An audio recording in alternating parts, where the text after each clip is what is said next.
Hoje nós vamos ver um vídeo da Elaine, Por que sou ateia?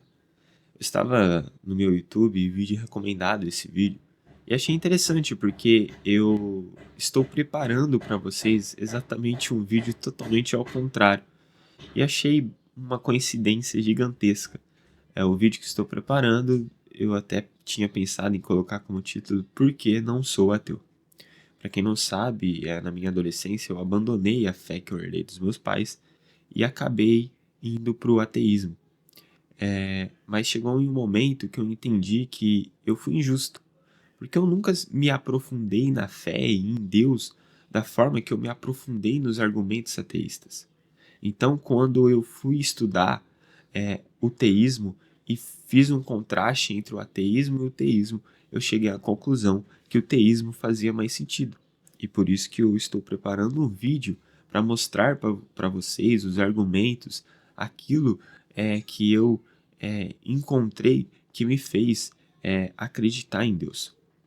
Bom, a gente vai ver esse vídeo da Elaine e vamos ver o que nós podemos responder para os questionamentos e os argumentos que ela vai levantar aqui. Lembrando, nenhum desrespeito com a pessoa dela e nem com aquilo que ela acredita, com o ateísmo.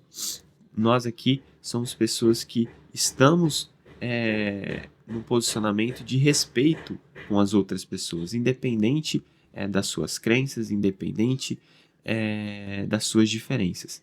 Bom, espero que você goste desse vídeo. Meu nome é Wesley Gobato, para quem não me conhece, e eu fiz esse canal para fazer aquilo que eu mais gosto. Eu sou estudante de teologia e amo falar da palavra de Deus. Se você também gosta da palavra de Deus, se você também gosta de teologia, você pode se inscrever nesse canal, ativar o sininho e você pode me ajudar, porque eu estou apenas começando e preciso muito da sua ajuda. E como que você pode me ajudar? Você pode me ajudar curtindo esse vídeo, deixando no comentários o seu comentário, porque assim o YouTube entende que o meu conteúdo é relevante e começa a recomendar para mais pessoas. Desde já, eu te agradeço. Então, vamos aqui reagir ao vídeo. Para onde me ausentarei do teu espírito? Para onde fugirei da tua face? Se subo aos céus, lá estás. Se faço a minha cama no mais profundo abismo, lá estás também. Se tomo as asas da alvorada e me detenho nos confins dos mares, ainda lá me haverá de guiar a tua mão, e a tua destra me susterá. Se digo as trevas com efeito me encobrirão, e a luz ao redor de mim se fará noite, até as próprias trevas não te serão escuras. As trevas e a luz são a mesma coisa para ti. O Salmo 139 diz que Deus está em todo lugar, que não tem como fugir dele. Diz que se a gente busca com sinceridade, ele se deixa encontrar. Essa ideia mudou muito a minha infância. Eu cresci acreditando que Deus estava me ouvindo o tempo inteiro, que ele via tudo o que eu fazia, tudo o que eu pensava, e que de alguma forma ele também cuidava de mim. Na prática, isso também significava viver com medo. Medo de pensar errado, de agir errado, de sentir errado, porque Deus via tudo. Mas também significava acreditar que se eu estivesse passando por alguma dificuldade, ele estaria comigo. Que eu podia orar e ser ouvida, que ele responderia de alguma forma. Então eu busquei, com sinceridade. Por anos, eu me envolvi com tudo. Eu orei, jejuei, li a Bíblia, participei de cultos, vigílias, retiros. E toda vez que eu passava por uma crise emocional, psicológica ou familiar, me diziam a mesma coisa. Fala com Deus, ele vai te mostrar o caminho. Só que esse caminho nunca apareceu. E quanto mais eu esperava uma resposta, mais silêncio eu encontrava. Não era que eu queria um milagre. Eu só queria sentir alguma presença real. Ou pelo menos uma resposta que não dependesse da minha imaginação. Mas isso nunca veio. Durante muito tempo eu aceitei a ideia de que o sofrimento era parte do plano de Deus. Que tudo que a gente passa tem um propósito maior. Que ele permite certas dores para nos ensinar algo. Mas com o tempo isso começou a não fazer sentido para mim. Porque existem sofrimentos que não ensinam nada. Bom, ela usou um salmo, né? E vamos usar um salmo para aquilo que ela disse. Salmos 88, do verso 14 ao verso 15 diz: Por que, Senhor, me rejeitas e esconde de mim o teu rosto? Desde moço tenho sofrido e ando perto da morte. Os teus terrores levaram-me ao desespero. Então veja, existe um contraste na Bíblia, a mesma Bíblia que diz que Deus ele está em todo lugar, que não tem como nós se esconder de Deus, é o mesmo livro que a gente vê pessoas questionando a Deus, perguntando onde ele está, porque ele está se escondendo, porque ele está permitindo o sofrimento.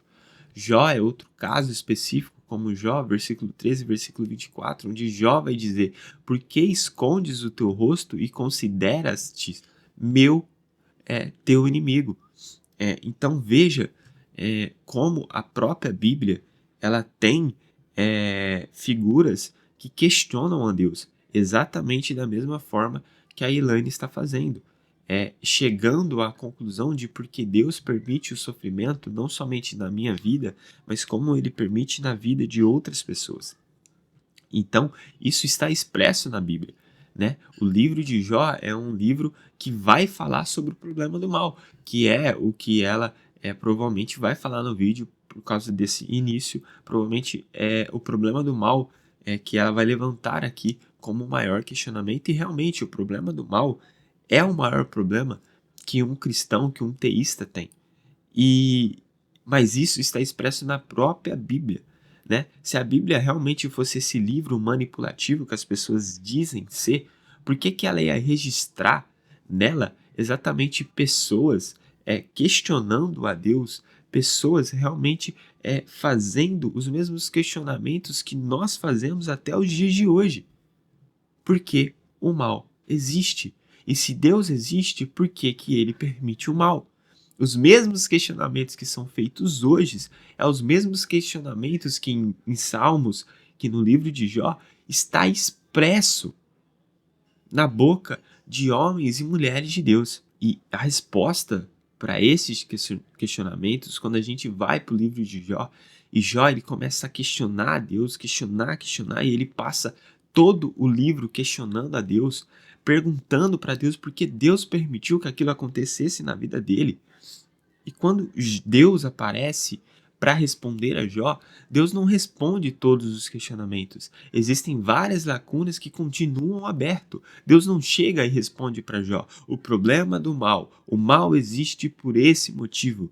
Não, pelo contrário, Deus se revela a Jó.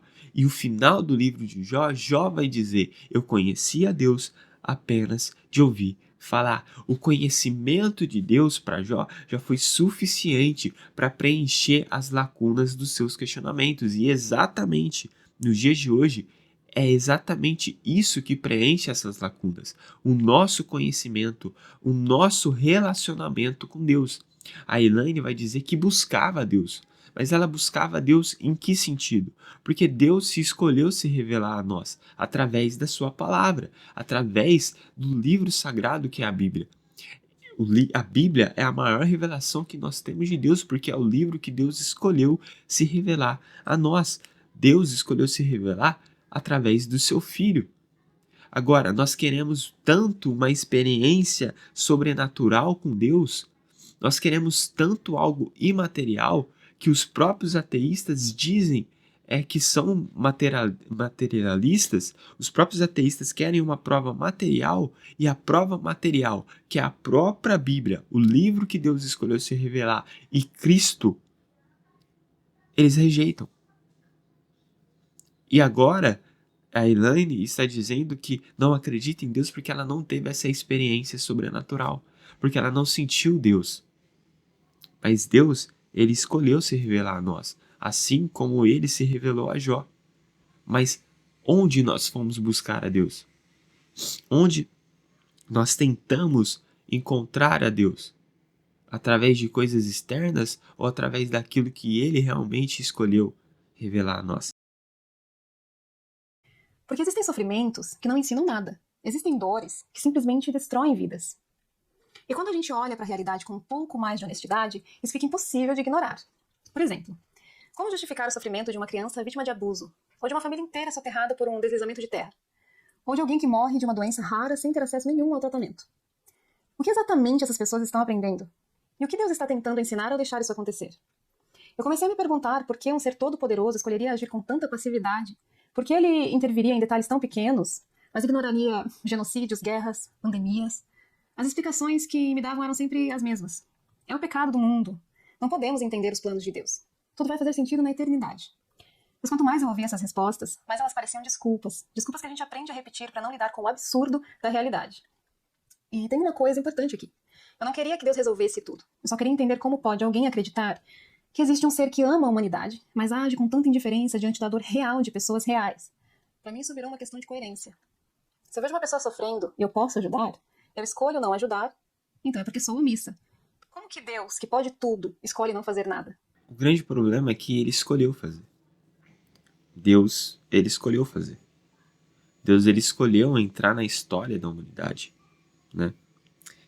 Mas ao mesmo tempo que é muito difícil você explicar o problema do mal, você explicar os sofrimentos com Deus, né? Como nós explicamos a maldade e o sofrimento sem Deus? As lacunas não se preenchem quando a gente anula Deus da equação. Elas continuam. Pelo contrário, elas pioram. Quando você anula Deus, quando você rejeita Deus, quando você exclui Deus, o problema do mal, o sofrimento, continua existindo. E como eu respondo ao problema do mal sem Deus? Se já é difícil responder com Deus, imagina sem. Então, nós precisamos entender isso. Que é uma mentira quando a gente diz que Deus não acaba com o problema do mal. Pelo contrário, Deus escolheu acabar com o problema do mal. E Ele está acabando com o problema do mal. E Ele acabará de uma forma plena com o problema do mal. Porque quando nós olhamos para os sofrimentos aqui nessa terra, das pessoas aqui nessa terra, quando a gente olha para o mal aqui dessa terra, a gente tem sim a liberdade de questionar a Deus por que essas coisas existem, por que o mal existe. Mas ao mesmo tempo, essa ideia de questionar a Deus por causa do mal, ela se choca com o porquê Deus ele acabou deixando o ser humano viver com a maldade que há dentro do seu coração, mesmo sabendo que ele mesmo teria que interferir na história, teria que entrar na história, se fazer homem como nós e sofrer aquilo que nós sofremos, passar por aquilo que nós passamos.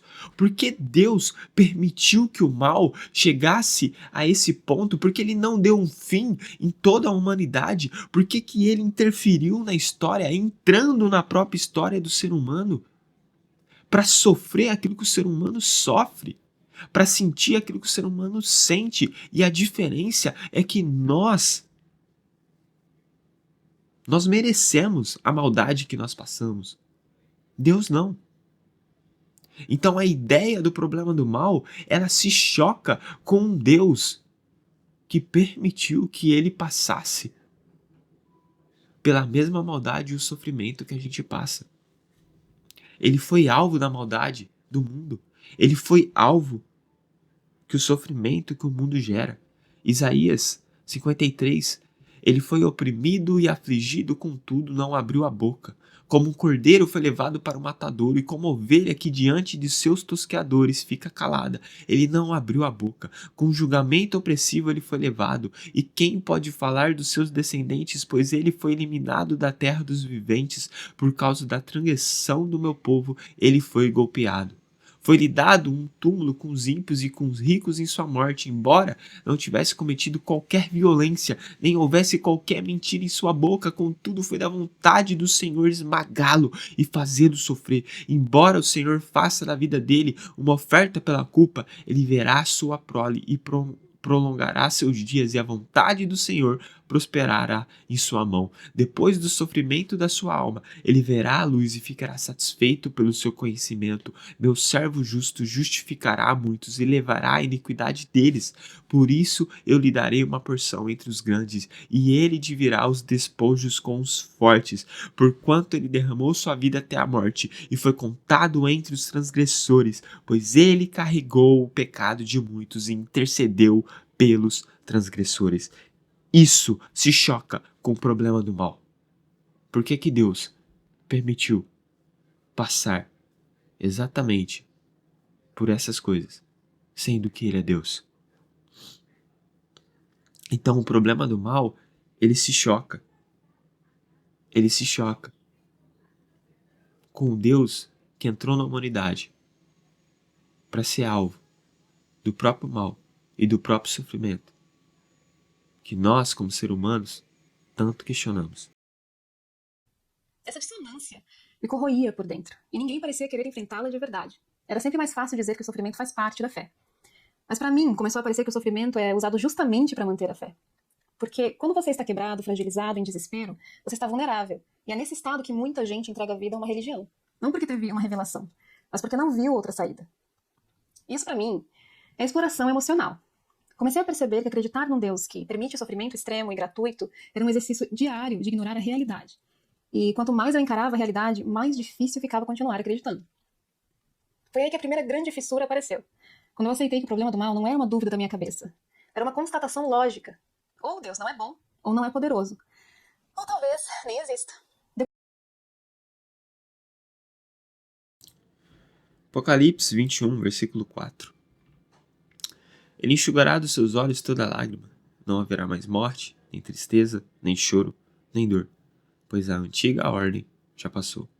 Aquele que estava sentado no trono disse: Estou fazendo novas todas as coisas. E acrescentou: Escreva isto, pois essas palavras são verdadeiras e dignas de confiança.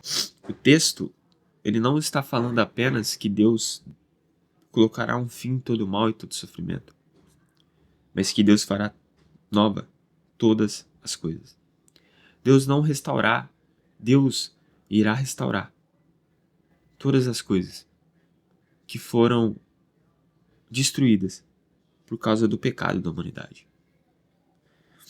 Lembra que eu disse que o problema do mal com Deus é um problema, mas sem Deus também é um problema. Como que eu explico o mal? Como que eu explico a injustiça sem Deus? Eu vou chegar à grande conclusão que o mal, a injustiça, está no ser humano. Que o ser humano é a maldade dessa terra. E quando eu chego a essa conclusão, que a própria humanidade é o mal da terra, sem Deus, por que eu não posso chegar nessa conclusão com Deus? Por que eu tenho que transferir toda a culpa a Deus, sendo que essa culpa é nossa? Se eu tiro Deus da equação, o mal continua existindo, a injustiça continua existindo. E qual é a explicação para o mal? O ser humano. Então, por que a explicação para o mal não pode ser o ser humano com um Deus existindo? Ah, mas porque ele não acaba com o mal? A gente acabou de ver que Deus vai acabar com o mal. Ele é bom para querer acabar com o mal, ele é todo poderoso, podendo acabar com o mal, e ele é justo e fará isso de uma forma justa. Porque se nós queremos tanto que Deus acaba com o mal hoje, agora, na era presente, então ele deve acabar com toda a humanidade. E é isso que nós não entendemos. Se o problema do mal é a própria humanidade, Deus acabar com o mal hoje significa que Deus tem que extinguir da face da terra a humanidade, acabar com a humanidade. E assim ele acaba com o mal. Lembra que no começo do vídeo que eu disse que ele está acabando com o mal e ele vai acabar com o mal de uma forma plena? Ele está já acabando com o mal quando ele está transformando corações hoje. Por isso que Deus não quer te transformar externamente, mas ele quer mudar o teu coração. Ele quer mudar o meu, ele quer mudar o nosso coração, porque ele quer acabar com o mal que há nesse mundo. E para acabar com o mal que há nesse mundo, ele quer transformar corações. Mas chegará um momento que as pessoas não terão mais a oportunidade dessa transformação, dessa mudança. Onde Deus terá que julgar o mundo. E aí as pessoas que escolheram continuar vivendo na maldade será julgado. E aqueles que foram injustos serão justificados. Aqueles que sofreram com a injustiça verão aqueles que praticaram injustiça pagarem pela maldade que fizeram. O problema do mal não é um problema apenas com Deus. O problema do mal é um problema sem Deus. Pelo contrário, é muito maior sem Deus. Depois de me decepcionar com as tentativas de justificar o sofrimento no mundo, eu comecei a observar outra coisa. Não é estranho pensar que bilhões de pessoas estão erradas só porque nasceram no lugar errado? Ou porque tiveram pais de outra religião? Ou porque cresceram lendo outro livro sagrado? Será que o destino eterno de uma pessoa depende disso? Porque se Deus realmente quer que todos o conheçam, por que ele se revela de formas tão diferentes em cada canto do mundo? Por que ele deixa que culturas inteiras cresçam acreditando em outras doutrinas? E não me venha com essa de que quem busca encontra. Porque eu busquei. E muita gente que cresceu fora do cristianismo e nem tem acesso à Bíblia, nem sabe quem foi Jesus, e ainda assim são pessoas decentes, éticas, empáticas. Como essas pessoas são condenadas? Se a salvação depende do lugar onde você nasceu, isso não é justificativa divina. É loteria espiritual. Quanto mais eu observava isso, mais claro ficava que a fé que eu dizia ser minha não era fruto de uma escolha, era condicionamento. Eu repetia o que tinha ouvido desde pequena. Eu defendia o que os meus pais, minha igreja, minha cultura defendiam. E quando alguém dizia que acreditava diferente, minha reação automática era julgar, corrigir ou tentar converter. Porque isso era o que me ensinaram a fazer. Não porque eu sabia que aquilo era verdade absoluta, mas porque eu tinha medo de estar errada. E aí entra um ponto delicado. Se você nunca se perguntou se a sua fé poderia estar errada, então você não escolheu ela, você só aceitou. A minha saída da fé não foi um rompimento repentino. Foi uma série de perguntas que ninguém conseguia responder com honestidade. E essa, do Deus geográfico, foi uma das mais difíceis de ignorar, porque ela desmonta a ideia de que existe uma verdade absoluta que todos deveriam conhecer. A verdade é que se você tivesse nascido em outra cultura, você acreditaria em outro Deus e estaria chamando os outros de enganados. Do mesmo jeito. Hoje eu sou ateia porque percebi que a fé que me deram não era revelada. Era herança cultural. E quando você entende isso, quando você vê isso, não tem mais como desver. Veja como que eu tenho um problema com a maldade que há no mundo. Eu culpo Deus por essa maldade. Mas culpando Deus por essa maldade, eu excluo Deus da equação. Porque para mim Deus não existe, porque não faz sentido Deus existir ou o mal existir. Então eu excluo Deus da equação. Mas o mal, ele continua existindo. O grande problema de muitos ateus é não tentarem entender o problema do mal sem Deus. Se eu excluir Deus por causa do problema do mal, então agora eu preciso encontrar outra fonte que explique o problema do mal. Por que o mal existe?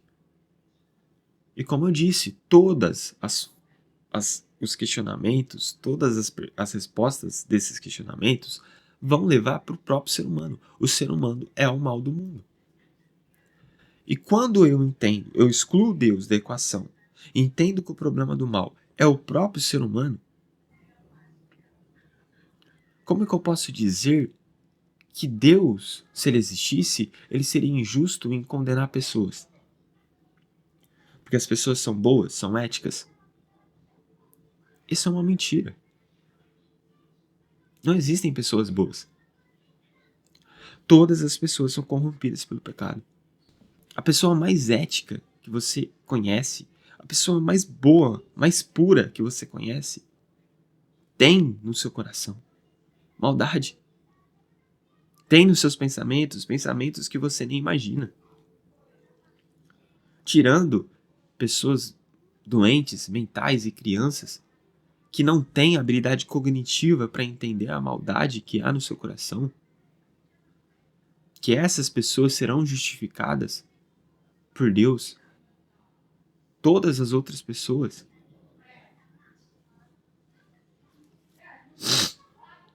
merecem ser condenadas.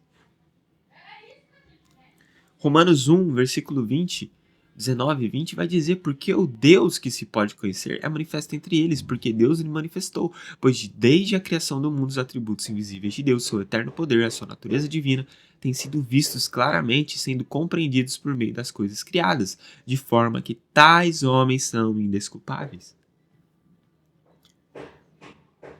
Deus ele se manifestou a todas as pessoas.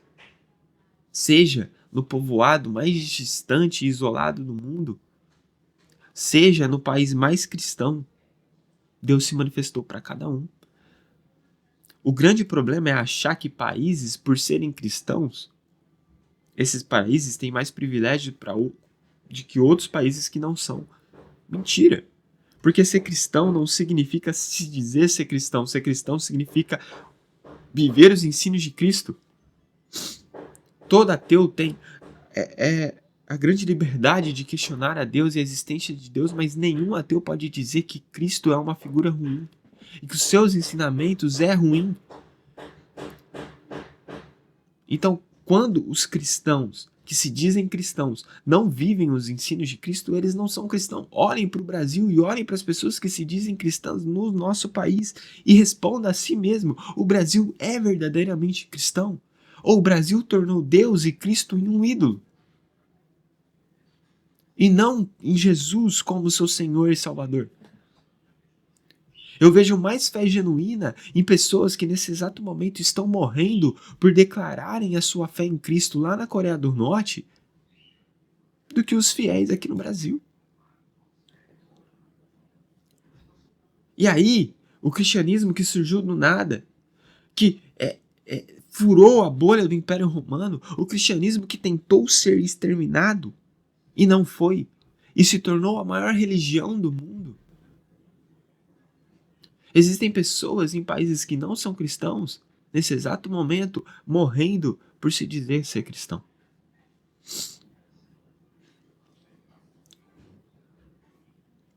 Romanos 1:20.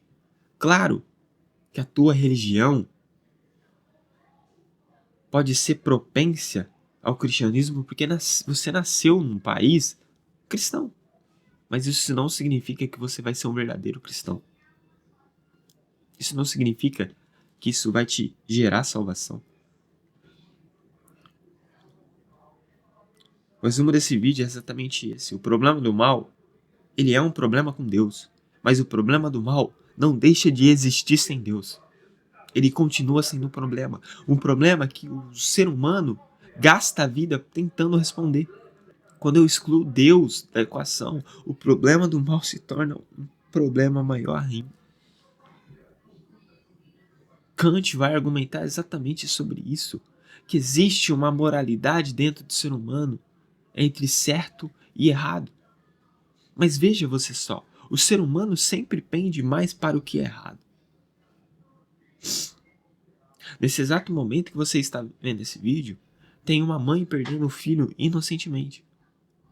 Tem alguém sendo assassinado sem ter feito nada.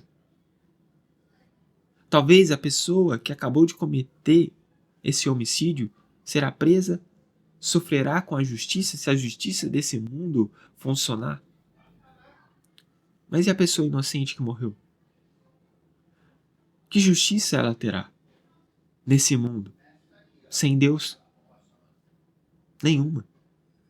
Porque esse mundo, ele é injusto. Ele é mau.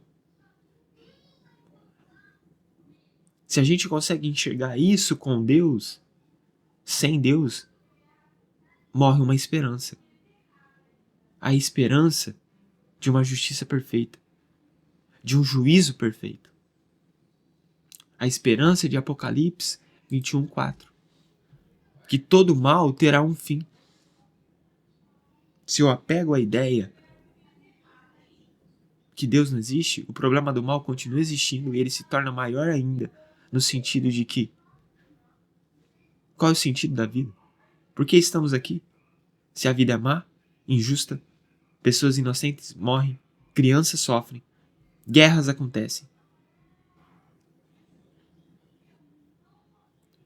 Desde Nietzsche até hoje é dito que tem como o ser humano ser moralmente bom sem Deus. Mas olha para a realidade. Até hoje, não foi resolvido o problema do mal. Nietzsche estava errado. O ser humano continua sendo mal, praticando mal, injustiça. Sem Deus, eu não vejo esperança para a maldade desse mundo. Com Deus, eu vejo uma esperança. Que Ele quer começar na minha vida e na sua, colocando um fim na maldade que há no meu coração e no seu. Para que agora a gente leve para o mundo a mensagem de Cristo, o amor. Que a gente consiga fazer desse mundo, enquanto a gente vive um mundo um pouco melhor, mas pregando uma esperança e uma mensagem. Não se apegue às soluções humanas, mas se apegue na ideia que um dia Deus colocará o fim em toda a maldade. Ele não colocou ainda, porque talvez ele está tentando dar chances para você se arrepender da sua própria maldade. Porque quando ele vir para botar um fim em toda a maldade, todas as pessoas que não escolheram tirar a maldade do próprio coração serão punidas. E Deus não será mal por isso. Porque o ser humano não clama por justiça? Bom, a justiça perfeita pode vir apenas de um juiz perfeito. E assim como Kant vai argumentar, isso só me leva à ideia de um Deus. Esse é o vídeo de hoje e até a próxima.